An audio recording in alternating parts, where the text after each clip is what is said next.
really, when you think about AI being able to take that and get real-time feedback, data, predictions, with all this data we're collecting from our students, we're able to now say, okay, because little Johnny struggled on these problems, here are some particular areas that a teacher should focus in on, being able to send stuff directly to the parents and saying, these are some activities to do, giving that student a true growth plan and monitoring throughout each and every day based on those data points to determine whether or not that student needs some additional assistance emotionally, SEL, based on different moods. There's a lot of awesome things that could come from it.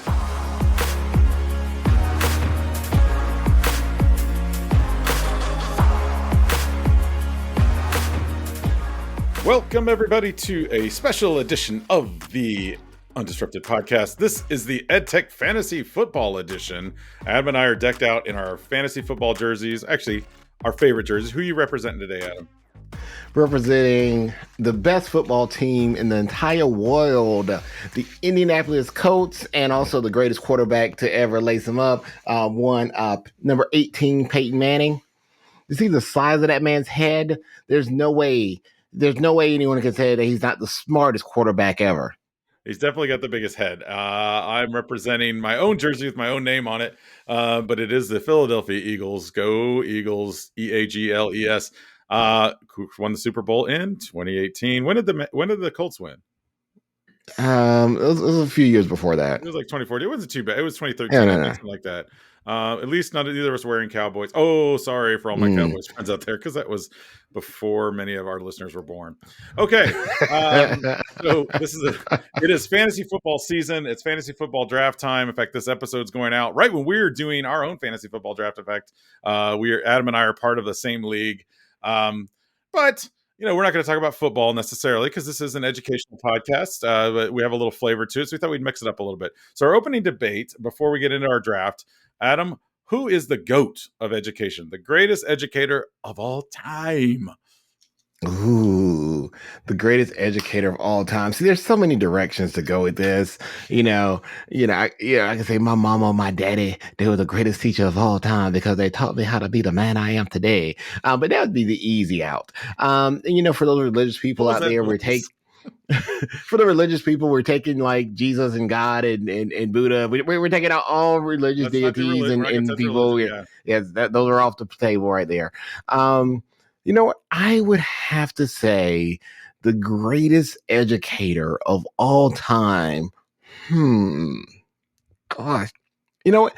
I am going to take it easy out on this one right here. I'm going to say Dr. Martin Luther King Jr. He was a teacher, and he really was able to use an educator's mindset to really teach the country about the racial issues that it had and put it front and center. So I'm going to say Dr. Martin Luther King Jr., he taught our country a valuable lesson that hopefully we are continuing to learn from and continue to grow. I mean, just drop the mic there. I don't know that I could follow that one. In my head, I was like racing because, by the way, just a little behind this curtain for everyone that listens, we have some of these topics and categories, but Adam and I actually don't script any of this out. So whatever he says or whatever I say, we have to riff off each other. So, I mean, I'm going like back in time. I'm thinking Aristotle. I'm thinking like Plato. But I'm going to come a little bit more forward in time, and I'll say that someone that my grandfather is actually named after. His nickname was Einstein. Yes, Hooker, but the actual original Einstein. So Albert Einstein to me is someone that I've always. I have one of my first ever teacher pictures I ever took. I was wearing a tie with Albert Einstein on it when I was first started teaching first grade. Always been a big fan of his work and some of the crazy things that he put out there, and just kind of the way he lived his life. Lots of documentaries have been out about it too. But I think in terms of educator, he had an impact and influence on me. Obviously not to the degree on our country as Dr. Martin Luther King, but he did invent what would later become the bomb. I don't know if that's exciting or not, but I mean, that was kind of blowing up everywhere right back in the day. But you know what? The greatest thing about any educator is the ability and the impact that they have to influence minds. And I think that is really it when you look at in its core, what an educator is able to do is really move someone's heart and someone's mind with whatever it is that they're doing. So that's a kudos and a tip of the hat to all the educators out there that are in the profession doing the right work, the good work for our generations to come. So thank you for that work that you're doing.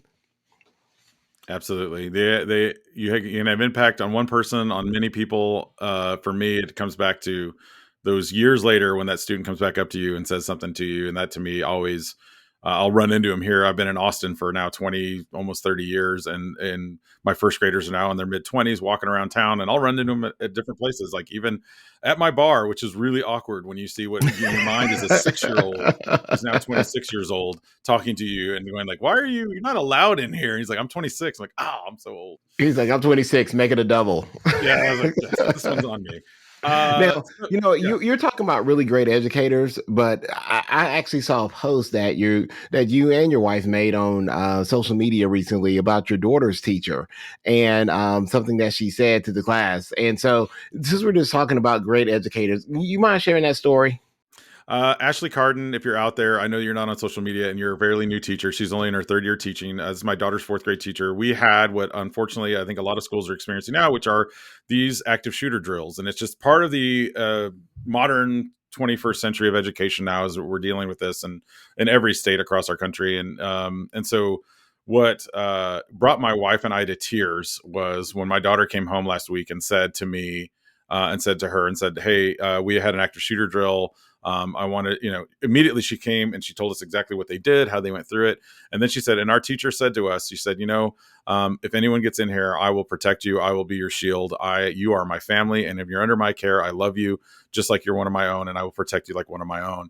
To which point my wife and I, when my daughter's telling us the story, we're crying our eyes out. We immediately go to like her wish list and we're like, let's buy everything on the wish list, everything that we can and send it her way. And, I told her, I said, it's tough because, and we had friends who, when we posted this on social media, some of which are teachers that said, I disagree. Our job is, to make the kids, learn and things like that. And I said, well, I think you can do both. And I know we're all in tricky spots. And those of you listening are probably in a spot like now where you're like wondering like, yeah, I hopefully never have to make that decision in your life. But I love that she said that. And to my daughter, she came back with just more like, oh, she's so excited to go back to school the next day. And she knows that her teacher loves her. That's such a big thing. And I think that's important all the way through school. So yeah, shout out to Miss Carden. I'll send her this episode, but that was just, to us, it was just amazing. So yeah. Yeah. Big shout out. Making the kids feel safe, secure, and happy. I mean, you have to have that first, honestly, before you can get into the educating their minds and things like that. It's that whole Maslow's. It's a real thing. So, hey, another great teacher there, Maslow. Okay. But this is also a fantasy football-esque episode. So we have a few rounds, Adam. We're going to go through 4 rounds of a draft here. There we go. It is ready. Game time. So each draft round will have different categories, and we will do what's called a traditional snake draft. For those of you that never done a fantasy football draft, essentially a snake draft is Adam gets to go first, I go second, then I get to go third, and then he gets to go fourth. So we're kind of doing wrap around. We get to go back-to-back picks on a few of these. And so we're going to... There we go. I'm just letting you know my team is going to be amazing. Whatever I pick, I got Adam Schefter on the line right now. I'm getting those. I got Woj. I got Woj. Yeah, the EdTech Woj or the EdTech Adam Schefter would probably be like Monica Burns, right? It'd be somebody who's like always got the inside know on like all the stuff that's coming out. That would be awesome. So yes. Let's go into round 1. Okay, round 1 is best hardware tool of all time. We have 2 picks each. Adam, you are on the clock. Best hardware tool of all time. And again, folks, remember, we have no idea what we're picking. All we know are the categories. So what you got, Adam? I've got like 6 in my head just in case. And I'll probably the one I'm picking right now, without a doubt, definitely it changed the game for a lot of people out there. Teachers, they had the vis-a-vis for a while. They were using those in classroom, but I'm going with the projector. Yes, not the light bulb projector, but the real projector. Those projectors in the classroom, we use those Promethean boards, those smart boards. boards, with no board whatsoever. Having a projector in the classroom, Carl, that's where it was at. You really be able to take the teaching, the lesson from the teacher's device and for the entire classroom. I mean, you got to go with that one with your first pick. I mean, that one is one that dependable. You start up front with something like a projector. You got to solidify the front of your line before you go anywhere further. Yeah, and that's a good safe pick. You want to do that with your first pick because you don't want to ruin the rest of your draft with like some sort of, crazy one. I had a crazy one to go with, but when you threw projector out there, that really threw me off, honestly, because I feel like you kind of stole mine. But that's okay. We'll have a lot of those. That'll happen a lot during this draft. I'm going to go back in time pretty far back because I feel like this is also a very solid tool that really kind of put personal computing on the map. I'm going to say the Commodore 64 for me is, like, in terms of hardware, one of the greatest hardware tools of all time. And you could learn from it. You could play game with it, but it was a device that you could put in your house and it was everywhere for a while there. It wasn't cheap, but it gave us our first kind of niche look into the computers didn't just have to be some giant room. So that's where I'm going with my number one pick. And as we have a wraparound, I get to steal the second pick as well. My second pick is going to be, and I have some personal favoritism in this sense, but I'm going to go with the iPad. And again, I know that it's not right now the industry standard. I know that Google Chromebooks pretty much lead, I think 70% of schools right now. But I'm going to say in terms of what it did, in terms of getting one-to-one devices in everyone's hands. And I know there was laptop one-to-ones in the state of Maine. Someone in Maine is screaming right now at their computer going, "Oh, we were there first." Yes, but to be able to do it fairly inexpensively, I think the iPads were the thing that brought the one-to-one to reality. And of course, that affected my career and trajectory as well. So that's mine. You get one more pick, Adam, on best hardware tool of all time. For hardware tool of all time, and I'm looking for someone that had a solid run. Gave a good solid 20 years in the ed tech game, and someone that, we shouldn't do emotional attachments this early, but I'm going with one that was a part of my life growing up, and I know yours as well. The 3.5 floppy disk. That was the hard. I know you're talking about the actual drive itself, but I'm just talking about that disk because that changed the game for a lot of people to be able to move files from one computer to another computer, to actually save Word documents and Excel files, maybe just one. That's all you're going to be able to save on one of those. But you know what? It really revolutionized teaching and learning in the classroom, the 3.5 floppy disk. And I'm trying to do my voice. I'm changing it a little bit for the podcast. Hopefully you're noticing. This is my analyst voice as I'm doing the pick right now. The 3.5 floppy disk with the second pick. You know what? No one saw that coming, but I have to say that is the thing that changed education for me. We hear some boos from the crowd for that, but I do think that I have to agree with you on this one. Yeah, that one is definitely kept us mobile, kept our documents going. And I remember vividly as a college student, tells you how old I am, the time when my computer crashed after writing that big paper. And then thank goodness I had that floppy with me. So yeah, I'll give you that one as we head into round two. Okay, round two. We are now heading into what we're calling the software of all time. So we did hardware, software. We're building a pretty complete team here, but we're going to go with software next. I get to go first on this one, Adam. And for best software of all time, I had like three in my head, and now I totally don't know which way to go because I think I know where you're going to go, and you get the next two picks. So I have to do I steal what I think one of yours will be? I'm going to say... and this could be somewhat controversial, but I'm going to say the internet browser is the greatest software tool of all time. The internet browser, and I'm making it pretty much wide open here because we can go everywhere from Chrome to Netscape Navigator. But yes, the browser to me was and is still probably, as we see with all education now, it seems like everything is browser based. Like the devices came out and then we started shifting to browser based everything. So I think it had an impact on us way back when we were using Dogpile to figure out how to search the internet. And now it has a great impact as we watch, TikTok videos and Netflix and everything else. So yeah, that's my greatest of all time. And I'm going to put that on my team. It's starting to solidify here a little bit. Yeah, that's a solid pick right there, especially when you look at where everything's going, as you mentioned, with browser-based tools, HTML5, definitely. That's a solid pick there. I can't be mad at you on that one. And thanks for not stealing the pick that I was going with. I've said it before. I said this is the goat of softwares, and people kind of looked at me crazy when I said this. But here's the thing: this is of all time, so it's not necessarily of right now. Right now, I may pick something different, but of all time, I'm going with PowerPoint. Go with PowerPoint to back up that projector. You know, I have the projector there, got to display something. What are we going to display? We're displaying those presentations. I look at it this way, kind of like with a browser. Everyone has used some type of PowerPoint tool in their career. You know, whether you're talking about Keynote, Prezi, Google Slides, they're all derivatives of PowerPoint. And yes, somebody may say, oh, well, Coral, whatever. PowerPoint is the one we talk about. When someone says something, they may say slide deck, but we all know you're talking about PowerPoint. There's the originator, and then there's everybody else. So that's going to be my pick there. And you know what? I'm going to solidify this with the software. And maybe because I'm in the system, I'm still in the system, I'm going with the tools that drive institutions here. These drive institutions. Email. Think about it this way. Email has totally replaced any type of paper mail. Yes, you do get a lot of junk mail, but what do you have to have for every single thing that you use? An email address. You got to sign up using your email address. Email is one of the best softwares and worst at the same time. You got to know when to turn it off. But think about how that has revolutionized the way we do things. Email. I mean, is there any other question? I mean, I have a quick response to that, and it's my pick. Social media.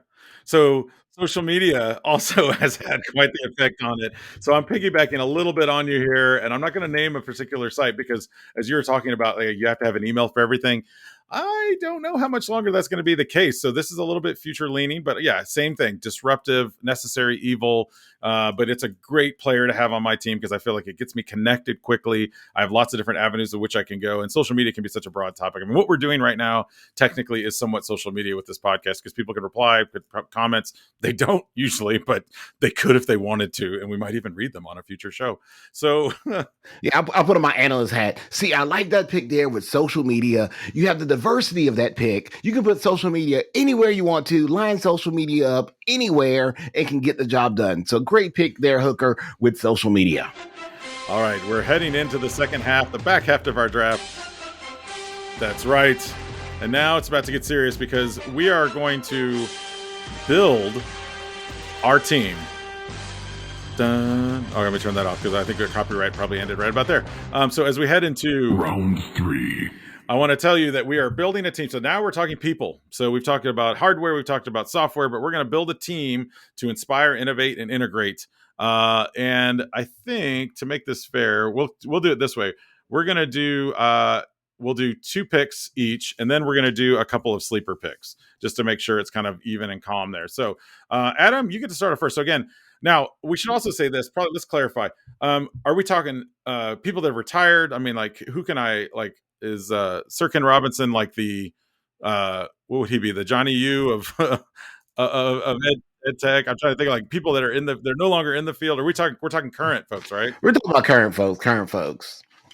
People that if I go to a conference, you definitely want me to put them on my schedule, make sure I'm checking out their sessions. Ooh. This is going to be hard, and I think we're going to get some people angry at us. So we'll tread lightly. We're going to try our best, and again, we have no idea what we're picking. So we're going to try our best, and our each present company is excluded. Of course, we're not going to allow to draft our own selves. Although like in Madden, where you can ramp up your own private character, like I'm going to make myself a custom player. I would love to do that, but we're not going to do that in this case. So, yeah, I can be a player. I'll be a player coach. There you go. Put me in. I'm going to play and coach. Who you got as your first pick? Building a team to inspire, innovate, and integrate. Wow. You know what? For this one, I got to go with one of the individuals. When I first started doing this whole ed tech thing, one of the first people that I saw at GAETC. Also, he brought me down to his conference that he used to do, mobile conference back in the day. So with my first pick, I'm going to go with one that's inspired a lot of educators across the country, Mr. Tony Vincent, Learning in Hand. That's right, Tony V. I gotta say, Adam, that's a great pick. All around great person. Got his shapergrams out there. He's putting out all this great content all the time, freely giving it away. We talk about that a lot in the industry, and he is a solid first pick. Also, little known fact: the very first keynote speaker at iPad Palooza, which you see signs in the background, those of you that are watching us online, the first keynote speaker I ever had, Tony Vincent. Yes, great choice there. And still a player in this game today. Oh boy. Okay, so that brings me to my pick, and I think I have a few ideas in my head, but I don't want to name them all because I know you're still coming around, and I've got another couple picks. So um, for me, one of the first people that really captivated me and really brought my attention to the art and skill of presenting with lots of slides, lots of keynote slides in the background, able to almost narrate a story while there's 300 slides going on in the background of his presentations. I'm going to go with a friend of ours that you and I both know. He's also the chairperson, CEO extraordinaire of Breakout EDU. I'm going with Adam Bello. Adam Bello, to me, I've told this story before, but I still remember like the first presentation I ever saw his. I still, when I go to conferences and he's there, I'll go and sit and watch and just take notes. Just his style, the way he's presenting information. And again, he stepped out a little bit of that game because I know he's doing really focusing on Breakout EDU. But to me, he's just one of the greatest in terms of that. And of course, he comes with a built-in toolkit when you talk about Breakout EDU. So I'm not only getting the player as a speaker, but I'm getting that added to my team now too. So I'm kind of stealing a little bit extra there with that extra bit of knowledge. And then on the wraparound, Before you give us your next one, I'm going to say, since we could not pick ourselves and you could not pick Adam Fayol, Adam Bello is a great substitute pick. So you know what, great job there. You know, you have an Adam on your team, so you're off to a good start right there. There we go. If I had to go with our next one, I'm going to let recency bias play a role here because we just had him on the last podcast we had. So to me, there's no one more inspiring than Ken Shelton. Whenever Adam and I know this because we've talked about this all the time, and we told Ken this too. Like whenever it talks about books, Ken's always got a book to recommend, or a website, or an article. He tells, and there's always stuff that gets my mind turning. He's one of the few people in this planet that can get my wife to actually listen to this podcast, because she actually said to me yesterday, "It's like, oh, I heard that podcast you did with Ken Shelton." I was like, "So you finally listened after 60 episodes? You finally listened to one episode of the podcast?" So to me, Ken Shelton brings in, he adds a layer of the DEI component, which I think is going to be important and valuable on this team too. So that kind of background for me really helps out a lot. So that's my next pick on my fantasy football or fantasy ed tech draft. Oh, good pick there. And here's the thing. Also, a disclaimer, as we're going through these various people, there's so many people we can choose from. You know, we're just having fun with this. So any of our friends that are not listed, don't take this personal. We could do a draft for hours, but we've only got 4 or 5 picks. So yeah. Gosh. So with this one, I would have to go with someone that we had on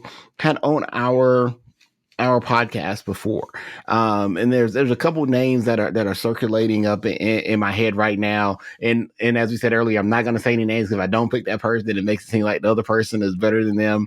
But one person that has inspired me to look a little deeper at some of the work that I'm doing and opportunities that I provide in my space, and I think has a powerful voice out there, is going to be Miss Amy Jackson. You know, she did an amazing job Totally stole my next pick. at Visti. When we had our EdTech Poetry Slam at ISTE, she won the belt. She nailed it. So definitely, like, putting her on the team, I think is that person that could just really change the game and make people question a lot of the things that they're doing and pushing things forward. Is a great pick. Amy has such a wealth of knowledge, as you have listened to that podcast episode 2. And we're not just picking people because they've been on the podcast, because not all these folks have been on our podcast, but Amy is great in a lot of ways. And I think she's definitely what I would call a little bit of a sleeper pick, because people don't know about her well yet, but they will. If they haven't yet, they're going to learn more about her over the next few years as she's now got her doctorate. She's doing a lot more speaking. Of course, that poetry slam, just destruction of everybody, really helped out there. What do you think? Okay, let's go. Now I've got like 7 more in my head. So, but we're gonna go to sleeper picks. Let's go to sleeper picks on this one because we have one more round after this. So we want to make sure we have time before this podcast goes like too long. Like most fantasy drafts could take forever. So sleeper picks. Now we're gonna define sleeper picks as people that are in industry that are maybe up and coming. Maybe people don't know a lot about yet, but they're starting to get well known. And I'm quickly searching through my database of people to be like, okay, who's the one it's hard to define this too, because maybe like some of these people already have stuff out. So it's like a sleeper would be someone that, okay, I've got 2 in my head. And I'm going to tell you the other one in a minute, but I'm going to go with someone that you know extremely well, so much so that you actually work with her. And it's Jennifer Williams, who there's 2 Jennifer Williams, and I love both Jen Williamses. And I know both of them really well. But Jennifer Williams, who works with Adam and his team, she told me a story once we were in a break room at one of your events, your summer event. And she told me the story about her first day of teaching when 9/11 happened, and she was right across from the World Trade Center towers. So that was her first day as a classroom teacher. And when she told me this event, it was funny. She was telling the story. There's lots of other speakers in the room. Everybody stops eating lunch. Everyone just stops and turns and looks at her and listens. And I was like, that story. I still have goosebumps telling it right now. I was like, that needs to be a TED Talk. That needs to be something. She is under the radar a lot of, because she's got this giant shadow of Dr. Adam File that she has to deal with all the time. but I think, the size of my head gets in the way sometimes. Right. So head and your knuckles at sometimes too, which we have to make sure we mention on this podcast. This is trademark now. So I think Jen Williams, to me, she's amazing. And I just love all of her stories that she has to share. So she's my sleeper pick. I think she's going to continue to grow and get out there. But yeah, that's mine. Who you got as your sleeper, Adam? Okay, I thought you were going to go with this person in particular. She is a rising star, literally in ed tech right now. She has the title as one of Georgia's rising stars that we recognize with that at GAETC this year. Friend of the show. We haven't had her on there yet. You know her, I know her. Kristen Brooks. I think she's doing some amazing work. In ed tech. She's done a lot of work with iPads, with students, not just Apple devices, but she's really has a voice. She's really had the opportunity to shine. I know you work with her down and in Texas at an event, right? Yeah, we did a couple events at South Texas. She's been to iPad Palooza and LearnFest, and you and I have both been at a great South Texas event at McAllen puts on called Technovate, and she was at that event as well. So yeah, getting out. I'm glad to see that she got the Rising Star designation. I mean, she's someone who's been in the field for a while now, but I think her work is finally starting to get recognized. And that was actually my other pick. So good job you guessing. Yeah, I thought you were going there. No, I know. I feel like the problem is some of these picks, like I'm so good friends with them that like if I pick them, it's like, well, it's because you're friends with them. But if you don't pick them, it's like, then they're going to be mad at you. But I'm trying to think of all the people that we didn't name. There's going to be some great undrafted free agents out there that are available. And some of you right now are shouting at your podcast going, oh, I can't believe they forgot this person and this person. So if I had one more pick, Aaliyah, she'd be on my team from APS. One. I was thinking of Aaliyah, who's amazing out of APS. You're picking a lot of Georgia. You got a lot of Georgia in the house. I feel like I got regional bias. Yeah, regional bias. I'll take. Let me throw in Eric Schneider, who's now of course a part of the Texas. He's a Texan, although he's technically from New Jersey originally. Monica Burns, who I've already mentioned, would be just an amazing player. She's such a versatile athlete, when it comes to all the different things that she does out there on the field. And so definitely some great undrafted free agents out there. As we head into our final round, this is round 4. And round 4, this is it. We're going future tech. These are the keepers. These are the things that we're thinking of in the future. It's that person you're going to reach for. It's not necessarily a person in this case, though, because we're talking about a technology. So a future technology that we're going to reach for that we think we're going to hedge our bets and they're going to make our franchise. We're picking that franchise quarterback that's not quite developed, that piece of technology we think is going to just change the face of education. And maybe it's starting to show some signs of that, but hasn't quite gotten there yet. I get to go first on this one because I wrote the notes. So I have a few thoughts on this one, but I'm just going to say it. And I'm still not quite sure how it's going to play out. But I think virtual reality is going to have, it's starting, you get the Nearpod virtual reality stuff, you get some of the goggles, they're still kind of expensive, but think about what I just said about iPads way back when. Laptops were expensive. Eventually it'll get to a point where it's somewhat ubiquitous tech. I have some concerns, obviously. This is why it's a reach as a pick. I mean, there's screen time and eyes on it all the time. And when do we become Ready Player One, which is still one of my favorite books of all time. Good movie, but a great book. We talked about that in another episode. So virtual reality VR for me is like it. I think it's going to change the face of education over the next 10 years. So I'm making that my keeper with a little bit of a reach. Who'd you got? Well, you know what? The only one that I can go with, and it's two letters that I have to say, AI. I mean, kind of going what you were saying before. It's one of those that I'm scared, but then I'm also excited about what we can do. We talked about this a little bit when we had Steve Dimbo on a previous episode. Really, when you think about AI being able to take that and get real-time feedback, data, predictions, with all this data we're collecting from our students, we're able to now say, okay, because little Johnny struggled on these problems, here are some particular areas that a teacher should focus in on, being able to send stuff directly to the parents and saying, these are some activities to do, giving that student a true growth plan and monitoring throughout each and every day based on those data points to determine whether or not that student needs some additional assistance emotionally, SEL, based on different moods. There's a lot of awesome things that could come from it. But then I saw some stuff that was a little bit scary about AI. They're saying, okay, if it sees you're in a sad mood, then it could do something to brighten up your mood. So now you're talking about AI is being able to alter my mood. I don't know. There's a lot of dangerous stuff that we can go down that slope, but I think AI is that future tech that I want to keep because I know where it could go if somebody else keeps it. So I want to keep it. I want to keep my own. I want to nurture it. I want to teach it well, and maybe one day it'll grow up to what it should be, and not what other people may make it.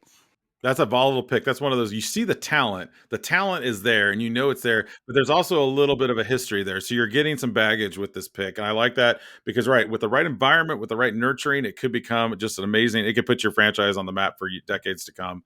I agree. So let's take a review of teams and we'll let you, the listeners, decide who had the best team. So my team, and I'll let Adam go over his next. My team in the hardware category, I have Commodore 64 and the iPad. Software, I've got the internet browser and social media. When it comes to my team of people, I've got Adam Bello, Ken Shelton, and Jennifer Williams. And then my future tech is virtual reality. Adam, what about your team?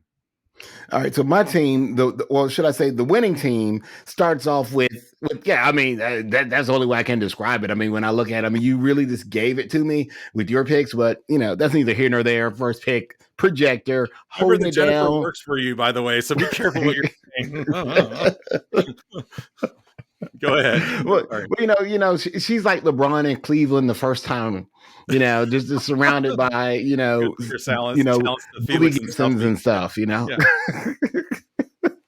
So we have the projector holding it down. The floppy disk, can't go wrong with the floppy disk. As I said, the GOAT, the greatest software ever, the PowerPoint, and the thing that we love. And we also hated email.